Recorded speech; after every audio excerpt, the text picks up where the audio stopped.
오늘은 성도는 사랑과 빛이어야 합니다라는 제목으로 하나님의 말씀을 전달하도록 하겠습니다. 최근에 주목받는 CEO가 한 사람이 있습니다.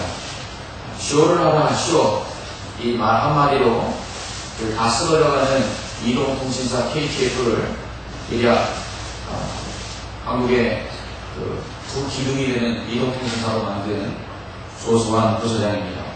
현재는 우리 나이 많으신 분들 이름만 들어도 다 아시는 세라젬 의료기를 타는 세라젬 헬스앤뷰티의 대표입니다. 그런 아이디어가 참 많은 사람이었습니다. 휴대전화 번호이동 서비스, 샴푸와 린스를 하나로 합친 샴푸, 그리고 20세 치아를 80세까지 유지하는 2080 치아, 휴대전화 서비스 시오 등 여러 히트 상품을 만들어냈습니다. 하지만 그의 출발은 시작부터 그렇게 좋았던 것은 분명 아니었습니다. 23살에 육군 소위로 임관했으나 군대에서 사고로 손을 잃어버렸습니다. 오른쪽 손을 잃었을 때 내가 깡통 찌그러지듯 오그라드는 아픔을 느꼈다고 합니다. 너무 심한 고통에 기절하고 말았습니다. 깨어나 보니 육군 통합병원이었고 옆에는 그토록 엄격했던 아버지가 눈물을 흘리며 바라보고 계셨습니다. 아픈 중에도 사귀고 있던 22살의 여자친구가 보고 싶었습니다. 연락할 용기가 나지 않았지만 망설이다가 전화를 했습니다. 여자친구가 왔습니다.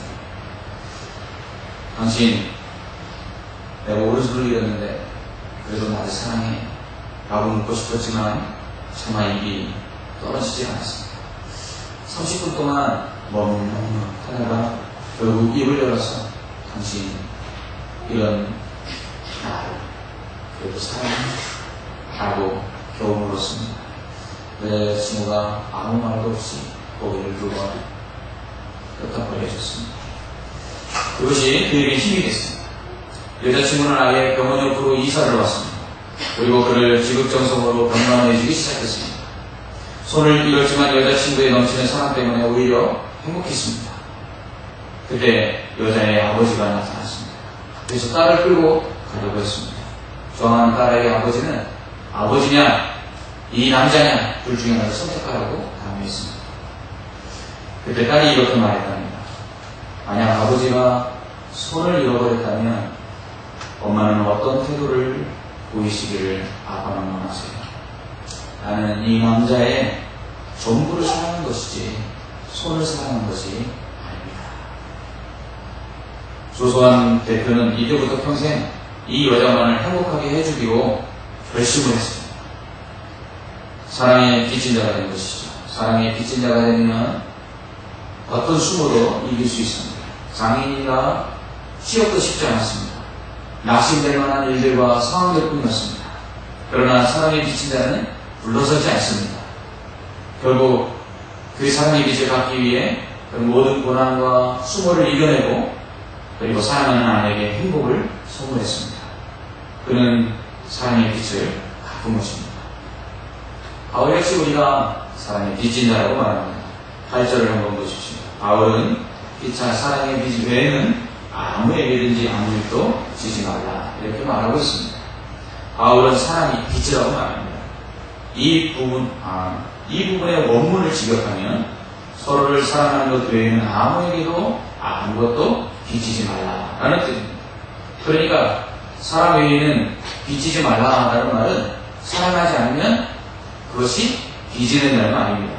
여기서 빚지다라는 동사는 뭐뭐할 의무가 있다라는 뜻입니다. 그러니까 서로 사랑하는 것이 성도들의 주어진 의무라는 것입니다. 우리는 주님께 먼저 빚진 자입니다. 우리는 죄로 말미암아 심판받을 죄인이었고 우리는 그로 말미암아 지옥 형벌을 받을 자들이었습니다. 이런 죄인된 우리를 예수님께서 십자가에서 죽으심으로 죄를 용서해 주셨습니다. 그 대속의 죽음, 이 속죄의 십자가로 말미암아 우리는 죄와 허물을 용서받았습니다. 그리고서는 하나님의 자녀가 되었습니다. 오히려 영생을 얻었습니다. 예수님 때문입니다. 그러므로 우리는 예수님께 빚을 진 것입니다. 예수님이 아니었다면 우리는 죽을 자요. 예수님이 아니었다면 우리는 멸망받을 자요. 예수님이 아니었다면 우리는 이러한 은혜를 누릴 자가 아니므로 우리는 예수님께 빚을 진 것이죠. 이것을 우리는 주님께 갚아야 합니다. 그래서 주님의 사랑은 곧 빚이 되는 것입니다. 그런데 이 사랑을 갚을 길이 없습니다. 그 사랑이 너무 크기 때문입니다. 무엇으로 예수님의 생명을 대신할 수 있겠습니까? 갚을 수가 없죠. 그래서 예수님의 십자가만 생각하면 죄송하고 그리고 감사하다는 것입니다.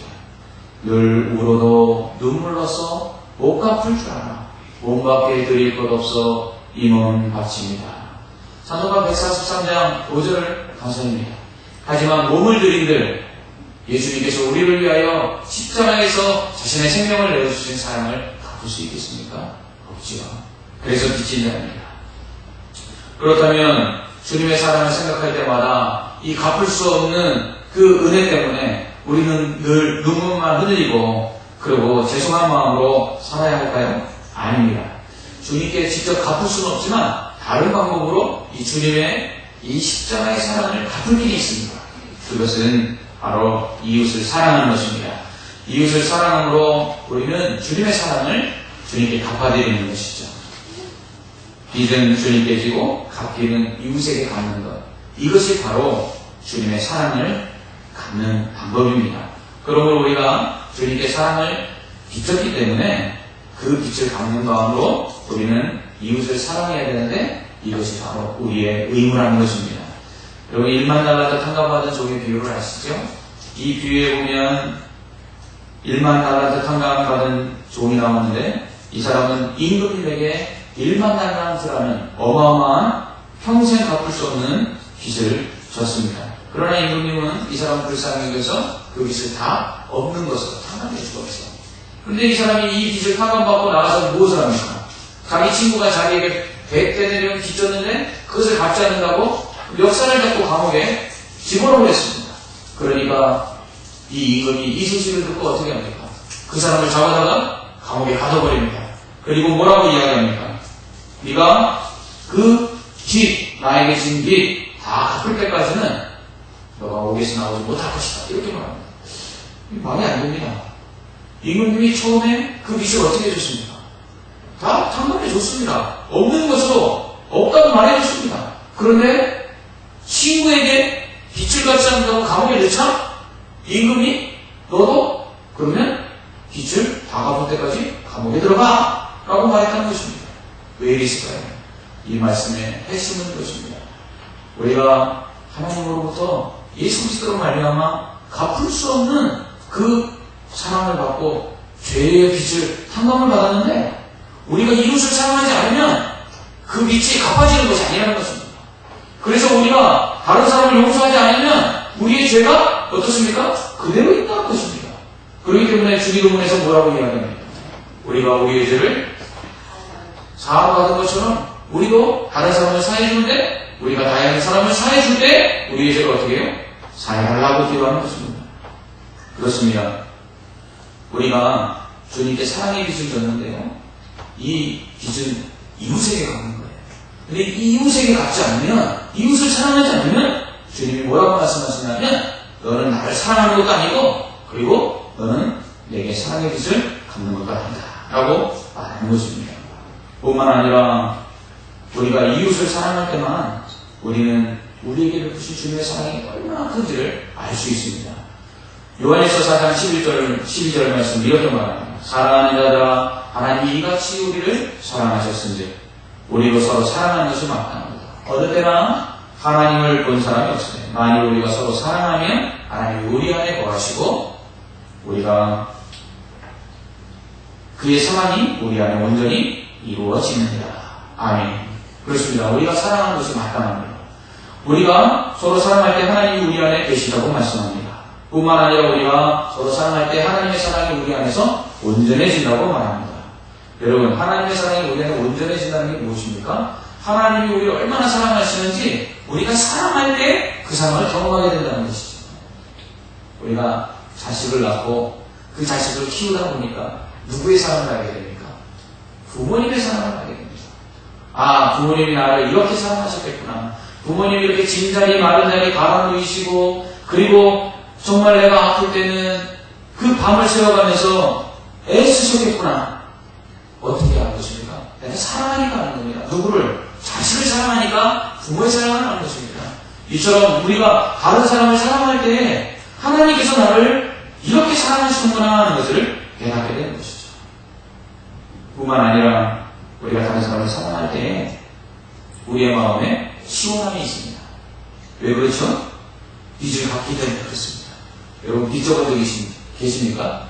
저는 어려서부터 빚을 졌고 그리고 결혼해서도 빚을 졌고 그리고 그 빚을 갚아나가기 시작해서 최근 들어 빚을 다 갚았습니다. 빚을 다 갚고 나니까 얼마나 후련한지. 왜 그렇죠? 빚이 있으면 조금만 남아있어도 부담입니다. 그리고 늘 그것을 갚아야 된다는 생각이 늘 머릿속을 떠나지 않습니다. 그런데 우리가 사랑을 하게 되면, 다른 사람을 사랑하게 되면 주님에 대한 그 갚을 수 없는 사랑을 갚아나가고 있다는 마음속에, 우리의 마음속에 어떻습니까? 기쁨이 있고요, 즐거움이 있습니다. 여러분, 다른 사람 사랑하면서 얼굴 찌푸리는 사람 보셨습니까? 내 옆에 있는 사람 사랑하면서 내 마음에 그 답답한 마음을 가지고 사랑하는 사람 보셨습니까? 여러분, 남자와 여자가 어느 때 가장 행복해 보입니다. 사랑할 때입니다. 연애할 때만큼 남자와 여자의 그 얼굴에서 행복을 보신 적이 있습니까? 여기 신혼부부가 있는데 결혼하시는 그 결혼식에서 본 얼굴을 요즘 보기는 참 어렵습니다. 왜 그럴까요? 그때만큼 사랑했던 적이 없기 때문이겠습니다. 그러니까 사랑하는 것만큼 행복하고요, 사랑하는 것만큼 기쁘고요, 그리고 사랑할 때 그 주님의 사랑이 우리 안에 넘쳐나니까 우리가 그 은혜 가운데 기쁠 수밖에 없고, 더 나아가서 사랑의 빚을 갚기 때문에 우리의 마음에 뿌듯함이 있는 것입니다. 바울은 우리가 이렇게 또한 이웃을 사랑할 때 율법을 이루는 것이다 라고 말합니다. 구절 말씀을 한번 보십시오. 바울은 이렇게 말합니다. 간음하지 말라, 살인하지 말라, 도둑질하지 말라, 탐내지 말라 하는 것과 그 외에 다른 계명이 있을지라도 네 이웃을 내 자신과 같이 사랑하라 하신 그 말씀 가운데 다 들었느니라. 아멘.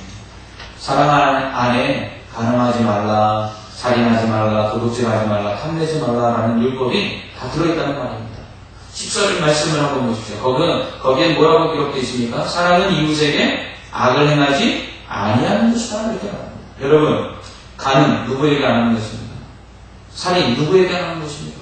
도둑질, 탐내는 것 누구에게 하지 않는 것입니까? 이웃에게 하지 않는 것입니다.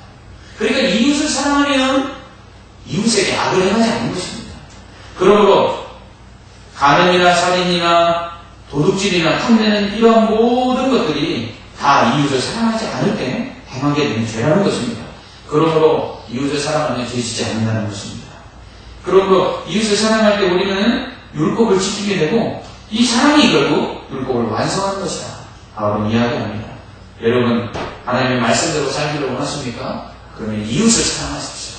그러면 이웃 때문에 이웃을 사랑할 때 죄를 덜 짓게 되고 그로 인해서 하나님의 뜻을 이루게 될 줄 믿습니다.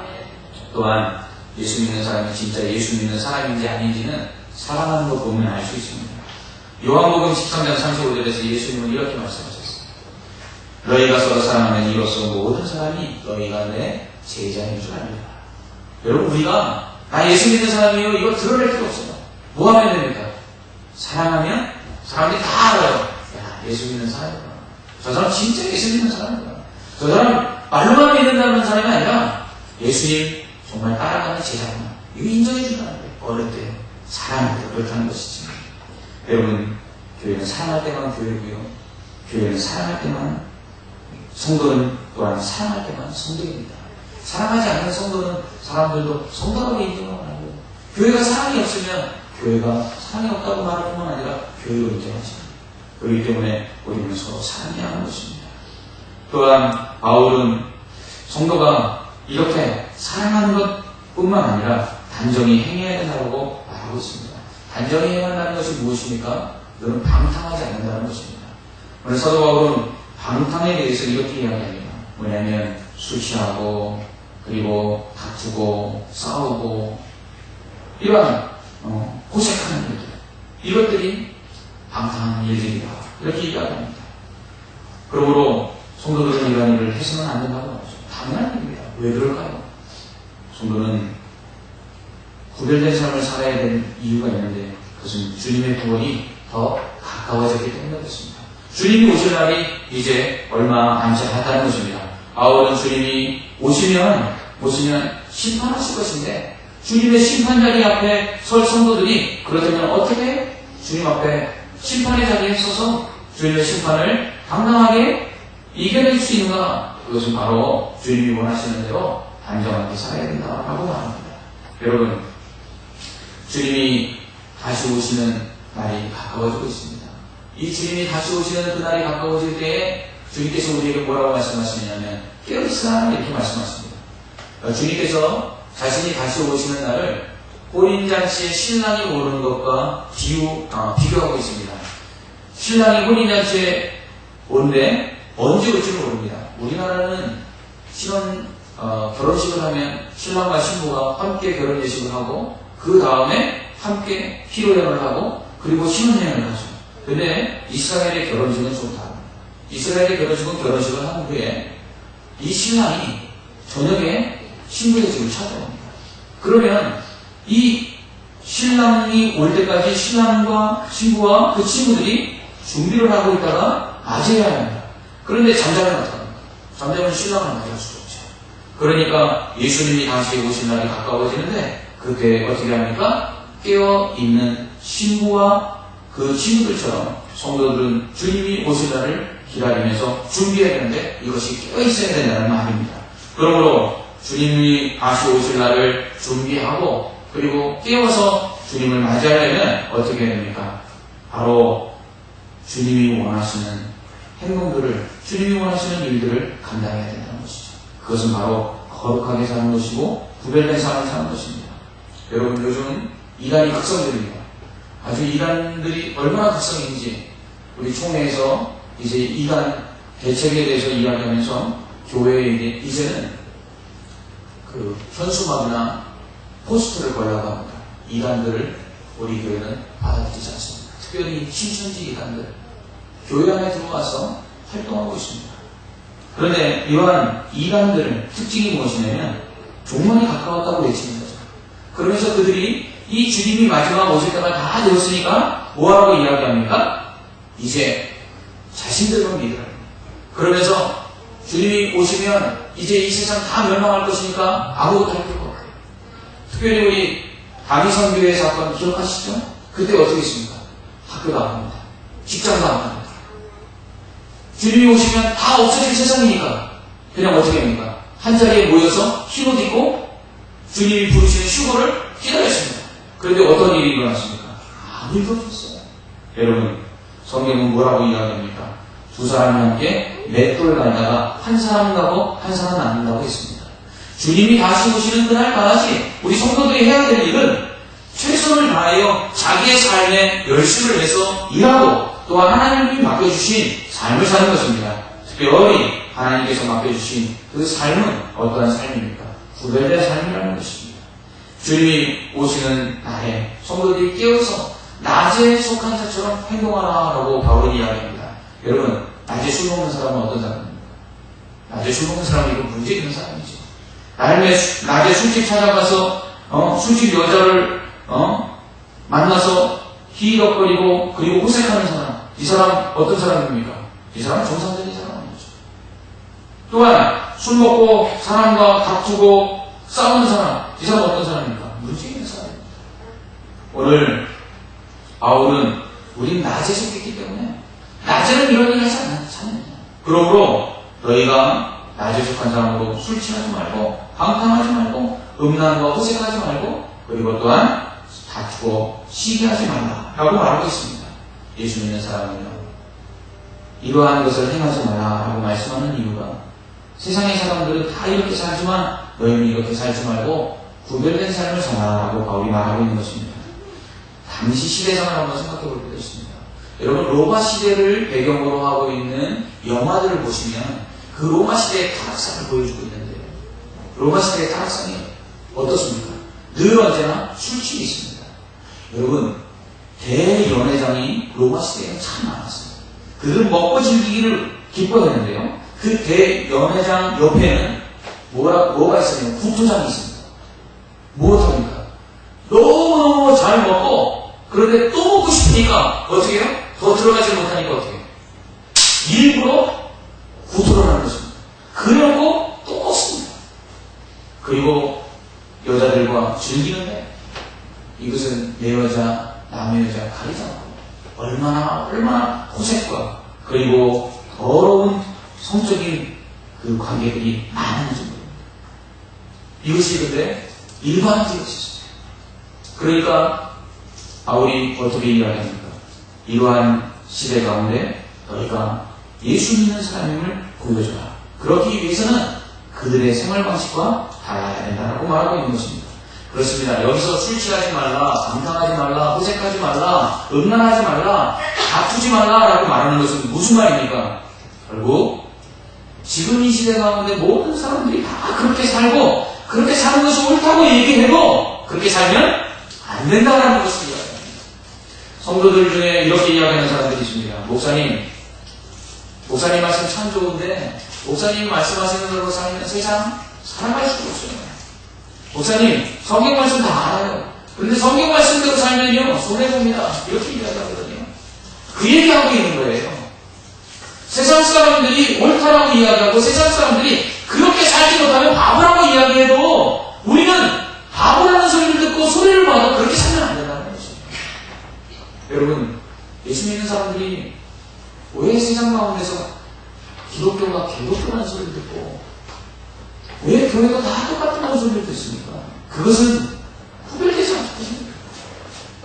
그러므로 오늘 바울은 마지막 주님이 오실 때가 가까운 이 시대에 성도들에게 구별된 삶을 살아라고 말하고 있습니다. 여러분 이렇게 우리가 주님 마지막 오실 때가 가까운 때에 세상과 구별된 삶을 살기 위해서는 첫째로 주님이 우리를 위해서 죽으셨음을 기억해요. 주님이 바로 우리가 구별되이 살도록 우리를 거룩한 하나님의 사람으로 살도록 하시기 위해서 우리의 죄를 용서해 주셨다는 사실. 그것 때문에 십자가에 죽으셨는데 우리가 여전히 세상 가운데 죄를 지으면 안 되는 거죠. 두 번째로 성도는 그리스도를 본받는 것입니다. 바울은 어둠의 일을 벗어버리고 빛의 갑옷을 입자라고 했습니다. 빛의 갑옷이 무엇입니까? 14절 말씀에서 바울은 예수 그리스도를 옷 입으라고 말합니다. 예수 그리스도를 옷 입는 것이 빛의 갑옷을 입는 것입니다. 그럼 예수 그리스도를 입는다는 게 무엇입니까? 예수 그리스도를 본받는 것입니다. 예수 그리스도가 사실로 사는 것입니다. 세상 가운데 예수 그리스도가 사탄의 시험을 받았죠. 세상은 우리를 가만히 두지 않습니다. 그러면 예수 그리스도께서 어떻게 이기셨어요? 말씀으로 이기셨어요. 기도로 이기셨어요. 우리도 예수님처럼 말씀으로 기도로 무장하고 사탄의 시험을 이기고 세상이 이렇게 살지 않으면 손해본다고 이야기할 때 그런 사탄의 유혹을 세상의 유혹을 이겨야 되는데 그러기 위해서는 기도와 말씀으로 사는 것입니다. 이게 빛의 갑옷을 입는 것이죠. 세 번째로는 성도는 주님의 저희 때가 가까웠음을 기억해요. 여러분 이단들이 이야기하는 거 다 틀리지 않습니다. 이단들이 말하는 것 중에 맞는 것도 있어요. 정말 주님 오시면 가까웠고요. 그리고 이제 주님 오시면 심판하실 것입니다. 그때 믿는 자들은 지옥에 가지 않지만 반드시 그들이 행한 대로 상급을 주는 심판을 하신다고 말씀하세요. 여러분 우리가 주님 오시는 날에 우리가 행한 일에 주님이 불을 놓습니다. 불을 놔서 타는 곳 타고 남는 것이 있는 사람에게 상을 준다고 이야기해요. 여러분 우리는 무엇을 준비하고 있습니까? 주님이 오실 때가 다 되었는데 우리의 삶 가운데 다 불로 태워도 남는 그러한 아름다운 믿음의 유산들이 우리 안에 있어서 주님 오시는 날에 큰 상급 받기를 주님의 이름으로 축원합니다. 여러분 세상이 점점 바뀌어갑니다. 정말 빛이라고는 찾아볼 수가 없습니다. 여러분 이제 지하철 타기가 곤란합니다. 지하철 막말라 지하철 막말려 들어보셨습니까?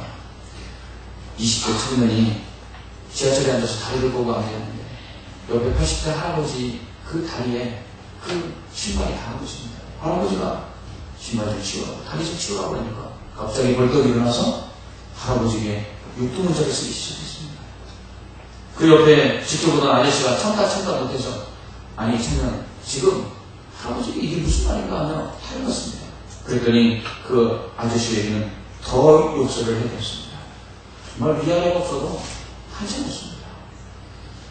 지하철에서 유모차에 앉아있는 아기에게 할머니가 아유 귀엽다 그러면서 얼굴을 쓰다듬었습니다. 그랬더니 애기 엄마가 더러운 손으로 어리 우리 애기를 만지냐고 할머니에게 욕을 했습니다. 참으로 이 시대에 어딜 봐도 소망이 없어 보입니다. 텔레비전을 보십시오. 이제는 아이들과 시청하는 시간에도 버젓이 옷 벗는 장면이 나옵니다. 인터넷을 열어보십시오.